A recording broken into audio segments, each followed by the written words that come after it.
Price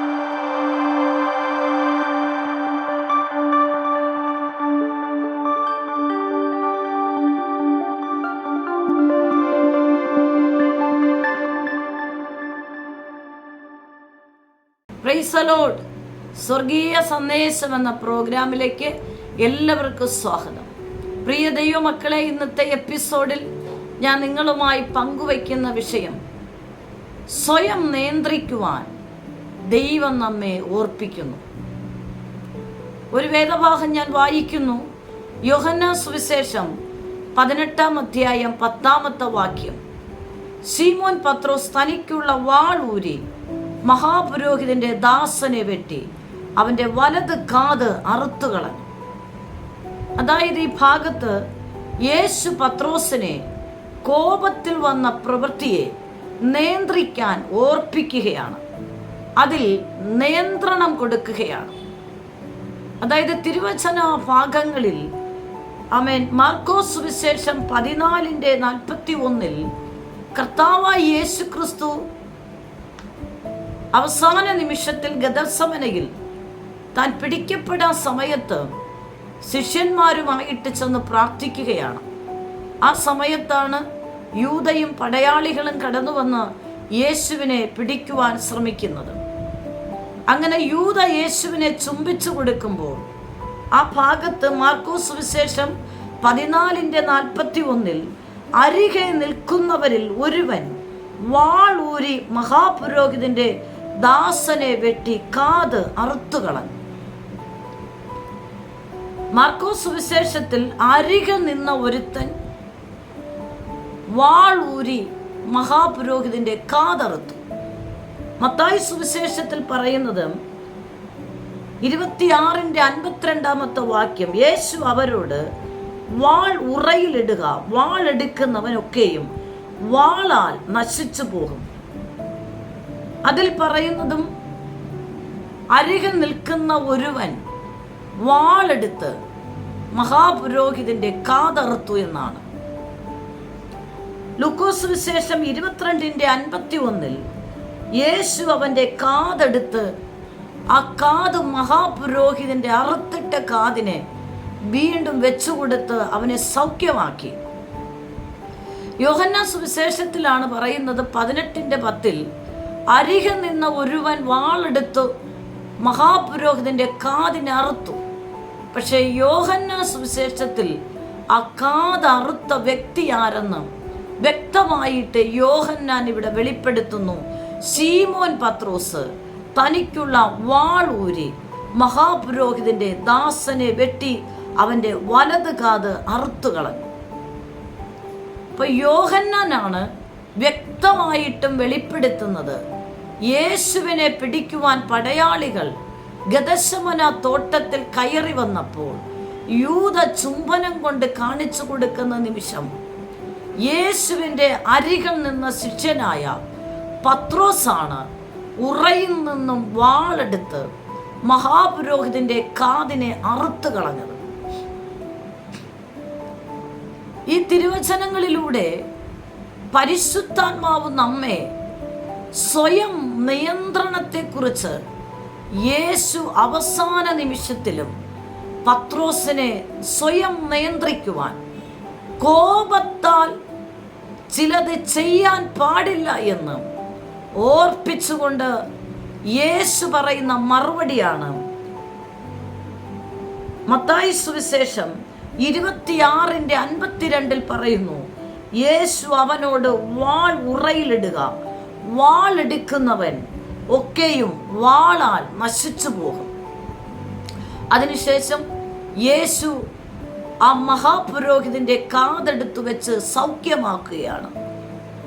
ഇതിൽ നിന്ന് ദൈവത്തിന്റെ പരിശുദ്ധാത്മാവ് ഗെത്സമന തോട്ടത്തിൽ അവസാന നിമിഷവും പ്രാർത്ഥിക്കാൻ കയറിപ്പോകുന്ന യേശു നമ്മെ ഓരോരുത്തരെയും ഓർപ്പിക്കുന്ന ഒരൊറ്റ കാര്യം, കോപത്തിൻ്റെ ദുരാത്മാവിനാൽ നമ്മൾ പിടിക്കപ്പെടരുത്. കോപത്താൽ നിയന്ത്രണം വിടുമ്പോൾ നമ്മൾ അറിയാതെ പല അപകടങ്ങൾ നാം തന്നെ വരുത്തി വയ്ക്കുവാനും അത് നമ്മുടെ നന്മയ്ക്കല്ല, അത് നമ്മുടെ തിന്മയ്ക്കായി തീരും. അതുകൊണ്ടാണ് പത്രോസ് വാളെടുത്ത് മഹാപുരോഹിതന്റെ കാതറുക്കുമ്പോൾ യേശു പത്രോസിന് കോപത്തിൻ്റെ മേൽ നിയന്ത്രണമുണ്ടാകുവാൻ ആ സമയത്ത് തന്നെ തൻ്റെ ശിഷ്യനായ പത്രോസിനോട് നിയന്ത്രിക്കുവാൻ താക്കീത് കൊടുക്കുകയാണ്. പത്രോസേ, നിന്റെ വാൾ ഉറയിലേക്ക് തിരിച്ചിടുക. വാളെടുക്കുന്നവൻ ഒക്കെയും വാളാൽ നശിച്ചു പോകും. ഇതിൽ നിന്നും പരിശുദ്ധാത്മാവ് നമ്മെ ഉണർത്തുന്നത്, ഒരിക്കലും ഒരു കോപത്തിൻ്റെ ദുരാത്മാവിനാൽ ദൈവത്തിന് പ്രയോജനപ്പെടേണ്ട ഒരു വ്യക്തിയെ പരിശുദ്ധാത്മാവിനെ ഉപയോഗിക്കാൻ കഴിയില്ല. ദൈവത്തിൻ്റെ പരിശുദ്ധാത്മാവിന് എന്നെയും നിങ്ങളെയും ഉപയോഗിക്കാൻ കഴിയണമെങ്കിൽ നമ്മുടെ അതിരുവിട്ട് കോപിക്കുന്ന കോപത്തിൻ്റെ ദുരാത്മാവിനെ നാം തന്നെ ജയിക്കുകയും അതിന്മേൽ അതിർവരം വിട്ട് നിയന്ത്രിക്കണമെന്ന് കർത്താവായ യേശു അവസാന നിമിഷത്തിലും ഗെത്സമന തോട്ടത്തിൽ വെച്ച് തൻ്റെ ശിഷ്യനായ പത്രോസ് കോപത്താൽ പെട്ടെന്ന് വാളെടുത്ത് പുരോഹിതന്റെ കാത് അറുത്തു കളയുമ്പോൾ ആ നിമിഷത്തിൽ തന്നെ നിയന്ത്രിക്കുന്ന കോപത്തിൽ മേൽ നിയന്ത്രണമിട്ട് താക്കീത് ചെയ്ത് ഇതിൽ ജയിക്കണമെന്ന് പറഞ്ഞ് ഇങ്ങനെ പ്രവർത്തിക്കരുതെന്ന് പറഞ്ഞ് പത്രോസിനെ ഓർപ്പിക്കുക മാത്രമല്ല, അറുത്തിട്ട കാതിനെ യേശു മഹാപുരോഹിതന്റെ ശരീരത്തോട് വെച്ചുകൊടുത്ത് സൗഖ്യമാക്കുന്നത് നമുക്ക് കാണുവാൻ കഴിയുന്നു. എന്നെ കേൾക്കുന്ന ദൈവമക്കളെ, കർത്താവ് നമ്മെ പഠിപ്പിക്കുന്നത്, ദൈവം ഉപയോഗിക്കാൻ ആഗ്രഹിക്കുന്ന ഒരു വ്യക്തിത്വത്തിൻ്റെ ജീവിതത്തിൽ ജീവിതവിശുദ്ധിയുടെ പ്രവർത്തനങ്ങളിലുള്ള നിയന്ത്രണത്തെയും കുറിച്ച് പരിശുദ്ധാത്മാവ് താക്കീത് ചെയ്യുകയാണ്. കോപത്തിൽ മേൽ നിയന്ത്രണമുള്ള ഒരു വ്യക്തിക്ക് മാത്രമേ, യേശു പറയുന്നു, വാളെടുക്കുന്നവൻ വാളാൽ നശിച്ചു പോകും. അതുകൊണ്ട് നിന്റെ ജീവിതത്തിൽ കോപത്തിൻ്റെ വിഷയങ്ങൾ വരുമ്പോൾ ആ കോപത്തിൻ്റെ ദുരാത്മാവ് കുലപാതകത്തിനും നാശത്തിനും ഇടവരുത്തും. അതുകൊണ്ട് നീ അത് എവിടെ നിന്നാണോ വലിച്ചെടുത്തത്, നീ അവിടേക്കിട്ട് അതിനെ ബന്ധിച്ച് എന്നേക്കുമായി നിർവീര്യമാക്കി കളയണം. അതാണ് കർത്താവായ യേശു നമുക്ക് തരുന്ന അവസാന നിമിഷത്തിലെ സന്ദേശവും. അതെ, കോപത്തിൽ മേൽ നിയന്ത്രണം. അങ്ങനെയാണെങ്കിൽ കോപത്തിൻ്റെ ഗൗരവം നമ്മൾ മനസ്സിലാക്കണം. കോപത്തിൻ്റെ ഗൗരവം, കോപമുണ്ടാക്കുമ്പോൾ നമുക്കുണ്ടാകുന്ന ഒരു വിഷയം എന്ന് പറയുന്നത്, ദൈവരാജ്യ അവകാശത്തിന് തടസ്സമായ ജഡത്തിൻ്റെ പ്രവൃത്തിയാണ് കോപം. ഗലാത്യർ ലേഖനം 9-ാം അധ്യായം 19 മുതൽ 21 വരെയുള്ള വാക്യം. അപ്പോൾ ദൈവരാജ്യത്തിൻ്റെ അവകാശത്തിന് തടസ്സമായ ജഡത്തിൻ്റെ പ്രവൃത്തിയാണ് കോപം. ഇത് എവിടെ നിന്നാണ് പുറപ്പെട്ടത്? ഇത് പഴയ മനുഷ്യന്റെ പ്രവൃത്തികളുടെ പട്ടികയിൽ നിന്നാണ് ഇത് വെളിപ്പെടുന്നത്, അല്ലെങ്കിൽ ഇത് ആരംഭിക്കുന്നത്. കൊലോസ്യർ ലേഖനം 3-ാം അധ്യായം 8-9 വാക്യം വായിക്കുമ്പോൾ നമുക്ക് കാണുവാൻ കഴിയും, ഇത് ദൈവത്തിൻ്റെ നീതി പ്രവൃത്തിക്ക് എതിരാണ്. അപ്പൊ ഈ കോപത്തിൻ്റെ ദുരാത്മാവ് ദൈവത്തിൻ്റെ നീതി പ്രവൃത്തി, നമ്മിലൂടെ ഒരു നീതി ചെയ്യുവാൻ ദൈവം ആഗ്രഹിക്കുമ്പോൾ, കോപത്തിൻ്റെ ദുരാത്മാവിനാൽ നിയന്ത്രണമില്ലാത്തൊരു വ്യക്തിയെ ഒരിക്കലും നീതിക്ക് വേണ്ടി സ്വർഗത്തിലെ പരിശുദ്ധാത്മാവിന് ഉപയോഗിക്കാൻ കഴിയില്ല. എന്നെ കേൾക്കുന്ന ആരോട് പരിശുദ്ധാത്മ പറയുന്നു, നിന്റെ ജീവിതത്തിൽ, നിന്റെ കുടുംബത്തിൽ പ്രശ്നങ്ങളും കലഹങ്ങളും സമാധാനമില്ലാത്തത് കോപത്തിൻ്റെ ദുരാത്മാവിനാൽ നിങ്ങൾക്ക് സ്വയം നിയന്ത്രിക്കാൻ കഴിയാത്തത് കൊണ്ട് പല പ്രശ്നങ്ങളാണ് നിങ്ങളുടെ കുടുംബത്തെ അസമാധാനങ്ങളും സ്വസ്ഥതക്കേടുകളും വരുത്തി വയ്ക്കുന്നത് കോപത്തിൻ്റെ ദുരാത്മാവാണ്. ഈ ദുരാത്മാവിനെ ഈ മെസ്സേജ് കേൾക്കുമ്പോൾ തന്നെ ദൈവത്തിൻ്റെ പരിശുദ്ധാത്മാവോട് ചേർന്ന് നിന്ന് പ്രാർത്ഥിക്ക്. പരിശുദ്ധാത്മാവേ, ഈ കോപത്തിൻ്റെ ദുരാത്മാവ് എന്നിൽ വേണ്ട, എൻ്റെ കുടുംബത്തിൽ വേണ്ട, ഇത് നാശത്തിലേക്ക് കൊണ്ടുപോകും. അതുകൊണ്ട് ഞാൻ ഈ നിമിഷം ഇതിൽ നിന്ന് എനിക്കൊരു വിടുതൽ വേണം. പരിശുദ്ധാത്മാവേ എന്നെ സഹായിക്കണമേ എന്ന് ഈ നിമിഷം പ്രാർത്ഥിക്കുക. മറ്റൊരു കാര്യം, കോപത്തിനുള്ള കാരണങ്ങൾ, അതായത് ഹൃദയത്തിൻ്റെ മൂഢത. അപ്പൊ ഹൃദയത്തിനകത്തുള്ള ഇരുട്ടിൻ്റെ മണ്ഡലങ്ങൾ വരുമ്പോൾ ഒരു വ്യക്തിയിൽ നിയന്ത്രണമില്ലാത്ത കോപമുണ്ടാകുന്നു. ക്ഷിപ്രകോപം അരുത്, അതായത് ഭയങ്കരമായിട്ട് ക്ഷിപ്രകോപം അരുത്. കോപം പോഷന്റെ മടിയിൽ വിശ്രമിക്കുന്നു എന്നാണ് സഭാപ്രസംഗി 7:9 പറയുന്നത്. കോപം പോഷന്റെ മടിയിൽ വിശ്രമിക്കുന്നു. അപ്പോൾ ഒരു പോഷന്റെ മടിയിൽ സുഖമായിട്ട് ഉറങ്ങി വിശ്രമിക്കുന്നത് കോപത്തിൻ്റെ ദുരാത്മാവാണ്. അതൊരു ദൈവാത്മാവിനാൽ നിയന്ത്രിക്കപ്പെടുന്ന വ്യക്തിക്ക് നമ്മുടെ ജീവിതത്തിലെ നന്മയെ നശിപ്പിക്കുന്ന ഈ കോപത്തിൻ്റെ ദുരാത്മാവ് നമ്മിൽ വിശ്രമിക്കരുത്. ഇത് വിശ്രമിക്കുന്നത്, അതായത് പോഷന്റെ മടിയിലാണ് ഈ കോപം വിശ്രമിക്കുന്നത്. അത് നമ്മുടെ ജീവിതത്തിൽ നമുക്ക് വേണ്ട. നിയന്ത്രണമില്ലാത്ത ഈ കോപത്തിൻ്റെ ദുരാത്മാവ് നമ്മുടെ ജീവിതത്തിൽ അനർത്ഥങ്ങളിലും നാശങ്ങളിലും ബന്ധങ്ങളെ നശിപ്പിച്ച് കളയാനിടയാകും.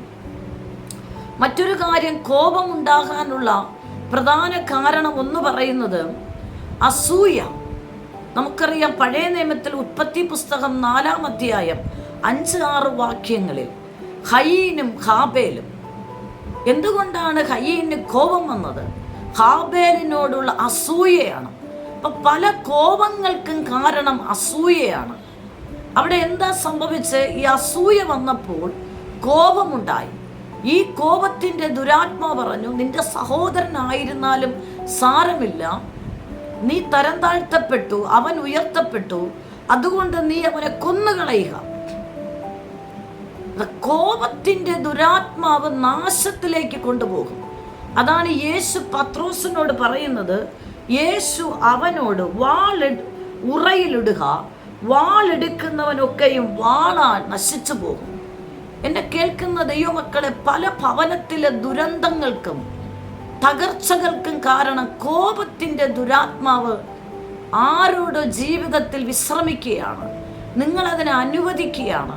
നിങ്ങളുടെ ഭവനത്തിൽ അത് അനുവദിക്കുന്നത് കൊണ്ട് അത് നിങ്ങളുടെ കുടുംബത്തിൻ്റെ സമാധാനത്തെ കെടുത്തുകയാണ്. ഇവിടെ ഹയീൻ ഹാബേലിനെ കൊല്ലാനുള്ള കാരണം കോപമുണ്ടായി. കോപമുണ്ടാകാൻ കാരണം അസൂയയുണ്ടായി. ഹാബേലിനോട് ഹയീന് അസൂയയുണ്ടായി.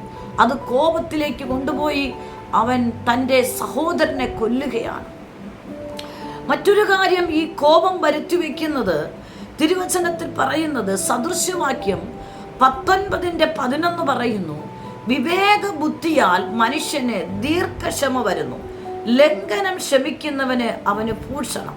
അപ്പോൾ വിവേക ബുദ്ധിയാൽ മനുഷ്യന് ദീർഘക്ഷമ വരുന്നു. ദൈവീക ബുദ്ധി നിനക്കുണ്ടെങ്കിൽ നിനക്ക് ദീർഘമായിട്ട് ക്ഷമിക്കാൻ കഴിയും. അല്ല എങ്കിൽ ഈ കോപത്തിൻ്റെ ദുരാത്മാവ് നിന്നെ തകർച്ചയിലേക്ക് കൊണ്ടുപോകും.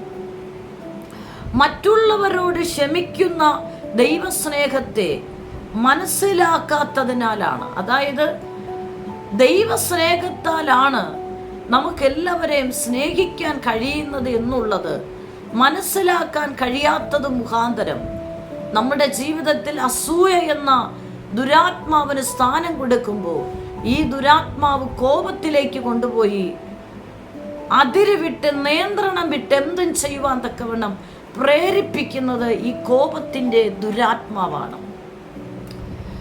കോപത്തിൻ്റെ ശിക്ഷയ്ക്കുള്ള ഉദാഹരണങ്ങൾ തിരുവചനത്തിൽ നമുക്ക് കാണുവാൻ കഴിയുന്നുണ്ട്. ഉസിയ രാജാവ് കുഷ്ഠരോഗിയാകുന്നത് അവൻ്റെ കോപത്തിൻ്റെ ലക്ഷണങ്ങളാണെന്നാണ്. 2 ദിനവൃത്താന്തം 26-ാം അധ്യായം 17 മുതൽ 26 വരെയുള്ള വാക്യങ്ങൾ നമുക്ക് പഠിക്കുമ്പോൾ മനസ്സിലാക്കാൻ കഴിയും. തിരുവചനം പറയുന്നു, നിങ്ങൾക്ക് കോപം വന്നാൽ എന്താണ് ചെയ്യേണ്ടത്? എഫെസ്യർ ലേഖനം 4:26 പഠിപ്പിക്കുന്നു, കോപിച്ചാലും പാപം ചെയ്യാതിരിപ്പിൻ, സൂര്യൻ അസ്തമിക്കോളം നിങ്ങൾ കോപം വെച്ചുകൊണ്ടിരിക്കരുത്.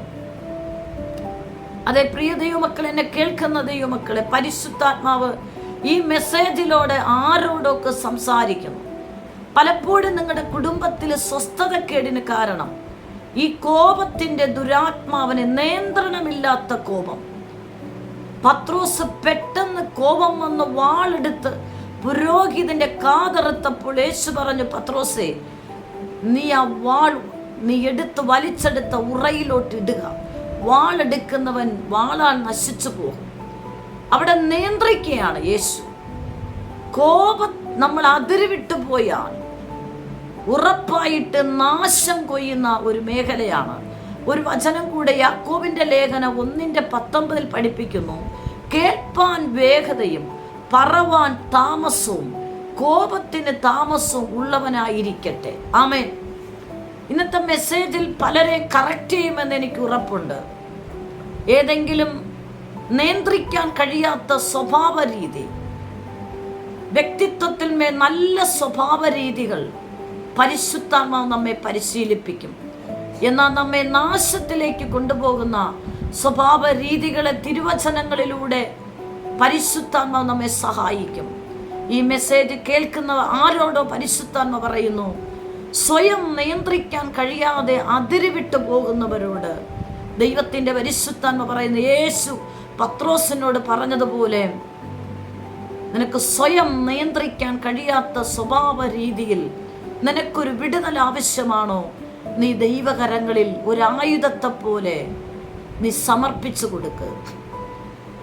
ആ പ്രാർത്ഥനയുടെ യാഗപീഠത്തിൽ ഒരു യാഗവസ്തുവിനെ പോലെ ദൈവസന്നി കൊടുത്തിട്ട് പറ, കർത്താവേ, പല മേഖലയിലും സ്വയം നിയന്ത്രിക്കാൻ കഴിയാതെ അതിരുവിട്ടുപോയ എൻ്റെ കോപത്തിൻ്റെ ദുരാത്മാവിനാൽ ഞാൻ തന്നെയാണ് എൻ്റെ വ്യക്തിത്വത്തിൽ സമാധാനക്കേട് വരുത്തി വെച്ചത്.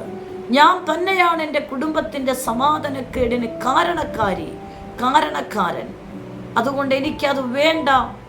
സ്വയം ആത്മാവിൽ നിയന്ത്രിച്ച് ദൈവീക നന്മകളും അനുഗ്രഹങ്ങളും ഈ ഭൂമിയിലായിരിക്കുമ്പോൾ ഞാൻ പ്രാപിച്ചെടുക്കുവാൻ ദൈവത്തിൻ്റെ പരിശുദ്ധാത്മാവെ സഹായിക്കണമേ എന്ന് പറഞ്ഞ് ദൈവകരങ്ങളിൽ സമർപ്പിച്ചു കൊടുക്കുക. അതേ പ്രിയപ്പെട്ടവരെ, നമ്മുടെ കർത്താവ് യേശു എത്ര നല്ലവനാണ്. അവസാന നിമിഷത്തിൽ നമുക്ക് വേണ്ടി ആ ക്രൂസിൽ മരിക്കാൻ സമയത്തും നമ്മെ കർത്താവ് ഓർപ്പിക്കുന്ന ഒരു കാര്യം, സ്വയം നിയന്ത്രിക്കണം. കോപത്താൽ പെട്ടെന്ന് എടുത്തു ചാടി ഒന്നും ചെയ്യരുത്. അത് നിന്റെ ജീവിതത്തിൽ നാശത്തിലേക്ക് കൊണ്ടുപോകും. അതുകൊണ്ട് പത്രോസിനെ ഓർപ്പിച്ചു, പത്രോസേ, നിന്റെ വാള് ഉറയിലേക്കിടുക. വാളെടുക്കുന്നവൻ വാളാൽ നശിച്ചു പോകും. അതല്ല കർത്താവ് നമ്മെക്കുറിച്ച് ആഗ്രഹിക്കുന്നത്. കർത്താവ് നമ്മെക്കുറിച്ച് ആഗ്രഹിക്കുന്നത്, പരിശുദ്ധാത്മാവ് എന്നെയും നിങ്ങളെക്കുറിച്ച് ആഗ്രഹിക്കുക നല്ലത് വിതയ്ക്കാനാണ്. നല്ല വിത്ത് വിതച്ച് നല്ല ഫലം കൊയ്യാനാണ്. കോപത്തിൻ്റെ വിത്ത് വിതച്ച് നാശത്തിൻ്റെ ഫലം കൊയ്യാനല്ല, നല്ല വിത്ത് വിതച്ച് നല്ല ഫലം കൊയ്യുവാനാണ്. ഉറപ്പായിട്ടും ഈ മെസ്സേജ് പലരെയും പരിശുദ്ധാത്മാവ് കറക്റ്റ് ചെയ്യും. അതേ പ്രിയപ്പെട്ടവരെ, സ്വയം ആത്മാവിൽ നിയന്ത്രണമുള്ളവരായി വ്യക്തിത്വത്തെ കാത്തു സൂക്ഷിക്കുവാൻ ഈ തിരുവചനങ്ങളിലൂടെ പരിശുദ്ധാത്മാവ് നിങ്ങളെ സഹായിക്കട്ടെ. നിങ്ങളിലൂടെ പുതിയ പുതിയ ഫലം കായ്ക്കുവാൻ ഈ തിരുവചന ഭാഗങ്ങൾ അനുഗ്രഹമായി തീരട്ടെ. കണ്ണുകളടയ്ക്കാം, ഒരുമിച്ച് പ്രാർത്ഥിക്കാം. പരിശുദ്ധ കർത്താവേ, ഈ നിമിഷത്തിനായി സ്തോത്രം. ഈ ദൈവശബ്ദം കേൾക്കുന്ന ദൈവജനത്തിനായി സ്തോത്രം. ജീവിതത്തിൽ സ്വയം നിയന്ത്രിക്കാൻ കഴിയാതെ അതിരുവിട്ട് പോയത് മുഖാന്തരം സ്വസ്ഥതക്കേടുകളും സമാധാനക്കേടുകളും കോപത്താൽ കുടുംബ കലഹങ്ങൾ ഉണ്ടാക്കി ബന്ധങ്ങൾ നശിക്കപ്പെട്ട് സ്വസ്ഥതയില്ലാതെ ഭാരപ്പെടുന്നവരാരെങ്കിലും ഈ ദൈവശബ്ദം കേൾക്കുന്നുവെങ്കിൽ ഇപ്പോൾ അവരെ ഹൃദയത്തിൽ ദൈവ സമാധാനത്തെ പ്രഖ്യാപിക്കുന്നു. കോപത്തിന്റെ ദുരാത്മാവിൽ നിന്ന് മാറി സമാധാനത്തിന്റെ, സ്വസ്ഥതയുടെ, നിയന്ത്രണത്തിന്റെ ആത്മാവിനെ നിറയ്ക്കും. അങ്ങനെയുള്ള കുടുംബങ്ങളിൽ ദൈവസമാധാനം ഉണ്ടാകട്ടെ, ഐക്യതയുണ്ടാകട്ടെ, സ്വസ്ഥതയുണ്ടാകട്ടെ. രോഗികളായിരിക്കുന്നവർക്ക് ഞാൻ പ്രാർത്ഥിക്കുന്നു, അവർക്ക് സൗഖ്യം ലഭിക്കട്ടെ. യേശു ക്രിസ്തുവിന്റെ നാമത്തിൽ തന്നെ. ആമേൻ, ആമേൻ, ആമേൻ. God bless you. ആമേൻ. നിങ്ങൾക്കൊരു പ്രാർത്ഥന വിഷയമുണ്ടെങ്കിൽ ഈ സ്ക്രീനിൽ കാണുന്ന നമ്പറിൽ ഞങ്ങളെ കോൺടാക്റ്റ് ചെയ്യുക. ഞങ്ങൾ നിങ്ങൾക്ക് വേണ്ടി പ്രാർത്ഥിക്കും. എല്ലാ ആഴ്ചയിലും തിങ്കളും ശനിയുമാണ് ഈ സന്ദേശം നിങ്ങൾക്ക് ലഭ്യമായിരിക്കുന്നത്. ഈ സന്ദേശം മറ്റുള്ളവരുമായി നിങ്ങൾ പങ്കുവയ്ക്കണം. ഈ ചാനൽ ഇതുവരെ സബ്സ്ക്രൈബ് ചെയ്തിട്ടില്ല എങ്കിൽ സബ്സ്ക്രൈബ് ചെയ്യുക. ദൈവരാജ്യത്തിനായി നമുക്ക് ഒരുമിച്ച് കൈകോർക്കാം. കർത്താവ് നിങ്ങളെ ധാരാളമായി അനുഗ്രഹിക്കുമാറാകട്ടെ. ആമേൻ.